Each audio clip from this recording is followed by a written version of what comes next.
Hello అండి, అందరికీ నమస్కారం. నేను మీ కట్టా కార్తీక్. ఆడలేక మధ్యల దరువు అంటారు కదా, ఆంధ్రప్రదేశ్లో వైసీపీ అదే చేస్తుంది. టీడీపీ జనసేన విడిపోతే తప్ప తనకి అధికారం రాదు అని భావిస్తున్న వైసీపీ వాళ్ళిద్దరినీ విడగొట్టడం కోసం ఎన్ని ప్రయత్నాలు ఉంటే అన్ని ప్రయత్నాలు చేస్తుంది.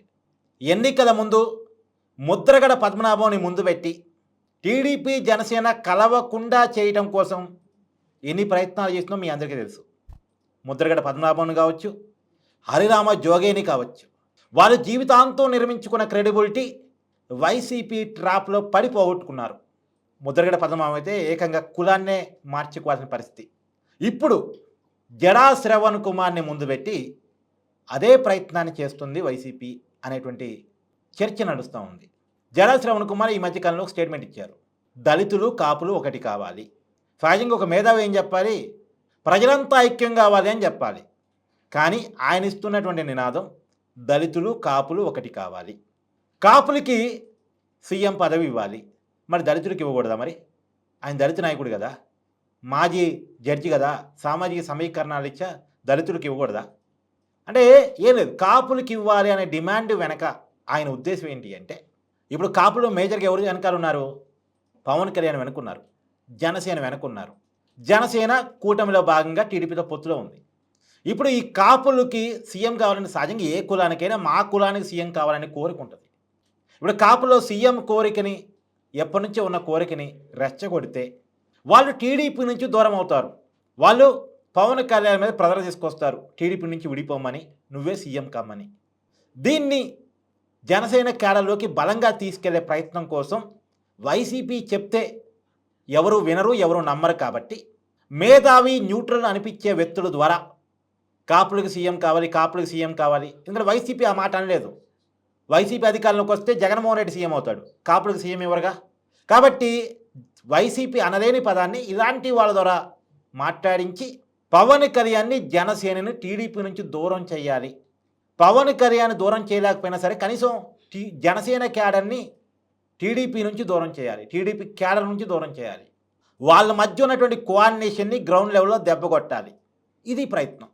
ఈ ప్రయత్నం కోసం వైసీపీ జడా శ్రవణ్ కుమార్ని వాడుకుంటుందా? ఈ అనుమానం, ఈ చర్చ ఆంధ్రప్రదేశ్లో బలంగా నడుస్తూ ఉంది. నిజానికి సామాజిక వర్గాల కోసం, సామాజిక న్యాయం కోసం పోరాటం చేస్తున్నా అని చెప్తున్న జడా శ్రవణ్ కుమార్ గారు వైసీపీ ట్రాప్లో పడి తన క్రెడిబిలిటీని పోగొట్టుకోకూడదు అనేది నా సలహా. ఎందుకంటే వాళ్ళ రాజకీయ అవసరాల కోసం, రాజకీయ పబ్బాల కోసం ఉపయోగపడితే అతని క్రెడిబిలిటీయే పోద్ది.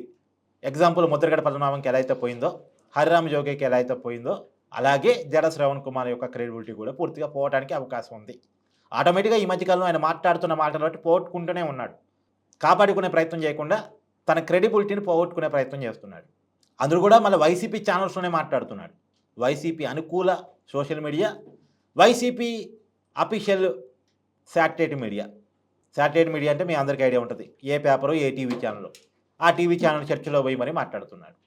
మరి ఆ టీవీ ఛానల్ యజమాని సీఎం కావాలని కోరుకుంటున్నారు కదా అంటే దానికి సమాధానం జడా శ్రవణ్ కుమార్ గారి దగ్గర ఉండకపోవచ్చు. సరే, ఏది ఏమైనా జడా శ్రవణ్ కుమార్ గారి ద్వారా టీడీపీ జనసేనని విడగొట్టాలనేటువంటి జగన్మోహన్ రెడ్డి గారి ప్రయత్నం చాలా క్లియర్గా కనపడుతుంది అనేది. ఎందుకు అంత బలంగా వాళ్ళు విడిపోవాలని జగన్మోహన్ రెడ్డి గారు కోరుకుంటున్నారంటే, వాళ్ళు కలిసి ఉన్నంత కాలం తనకి అధికారం రాదు అని వైసీపీ బలంగా నమ్ముతుంది. రియాలిటీ కూడా కొంత అదే ఉంది. జనసేన టీడీపీ కలిస్తే ప్రత్యేకించి ఈస్ట్ వెస్ట్ జిల్లాలు క్వీన్షిప్ అవడానికి అవకాశం ఉంది. ఉత్తరాంధ్ర కూడా బలంగా కూటమికి అవకాశం ఉంటుంది. కృష్ణా గుంటూరులో కూడా ఆ ప్రభావం ఉంటుంది.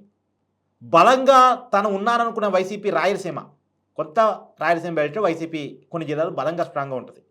కడప, కర్నూలు, చిత్తూరు, ఆ పక్కనే ఉన్నటువంటి నెల్లూరు, ఈ జిల్లాలో కొంత బలంగా ఉంటుంది. ఆ బలమైన జిల్లాలో కూడా టీడీపీ జనసేన కలిసినప్పుడు ఆటోమేటిక్గా వైసీపీ డౌన్ఫాల్ కాక తప్పని పరిస్థితి. కాబట్టి వీళ్ళు కలిసి ఉన్నంత కాలం, మళ్ళీ వీళ్ళకి మోడీ గారు ఆశీస్సులు ఉన్నంత కాలం తిరిగి తను గెలవలేను. 2014 ఎన్నికల్లో వైసీపీకి ఒక వేవ్ ఉంది, జగన్మోహన్ రెడ్డి గారికి సానుభూతుంది. కానీ టీడీపీ, జనసేన, బీజేపీ కలవటం వల్ల వైసీపీకి అంత వేవ్ ఉండి కూడా గెలవలేకపోయింది. 2019లో ఈ ముగ్గురు విడిపోయారు కాబట్టి జగన్మోహన్ రెడ్డి తన వేవుని చూపించుకొని 151 సీట్లను సంపాదించగలిగాడు. మళ్ళీ 2024లో వాళ్ళంతా కలిశారు కాబట్టి వైసీపీకి దారుణమైన భారీ ఓటమి దక్కింది. అధికారంలో ఉండి కూడా కేవలం 11 సీట్లు మాత్రమే వైసీపీ తెచ్చుకోగలిగింది. విపరీతమైన ప్రయత్నాలు చేసి.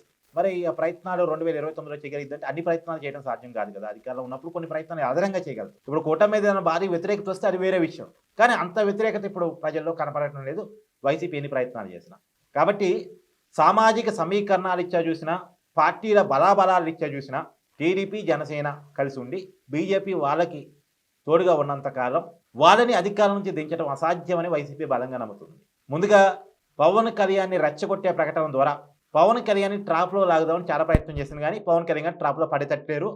వాళ్ళు బలంగా ఎంత ప్రచారం చేస్తున్నారో అంతే బలంగా పవన్ కళ్యాణ్ గారు 15 సంవత్సరాలు కలిసి ఉంటాం, మా మధ్య చిన్న చిన్న విషయాలు గ్యాప్లు ఉన్నా సరిదిద్దుకొని ముందుకెళ్తాం అనేది పవన్ కళ్యాణ్ గారు చెప్తున్నారు.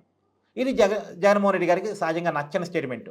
నేను సొంత తల్లితోనే కలిసి ఉండలేను, సొంత చెల్లితోనే కలిసి ఉండలేను, సొంత బాబాయ్ కుటుంబంతో కలిసి ఉండలేను, ఒకే కుటుంబం అయ్యి కూడా మేము కలిసి ఉండలేకపోతున్నాం.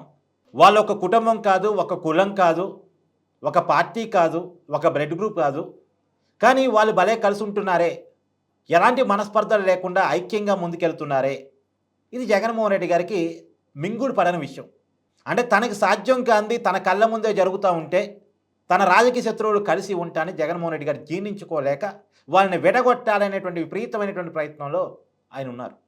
కానీ పై స్థాయిలో వర్కౌట్ చేయటట్లేదు. అందుకని కింది స్థాయిలోనన్నా వర్కౌట్ చేయించడం కోసం జనసేన క్యాడర్కి, టీడీపీ క్యాడర్కి మధ్య విభేదాలు క్రియేట్ చేయడం కోసం విపరీతమైనటువంటి ప్రయత్నాలు చేస్తున్నారు. దానికి న్యూట్రల్ ముసుగేసుకున్నటువంటి వ్యక్తుల్ని వాడుకుంటున్నారు. మరి ఇది ఈ పాచిక పారిద్దా లేదా ప్రజలే చెప్పాలి. మీరు కూడా మీ అభిప్రాయాన్ని కామెంట్ రూపంలో తెలియజేయండి. Thank you.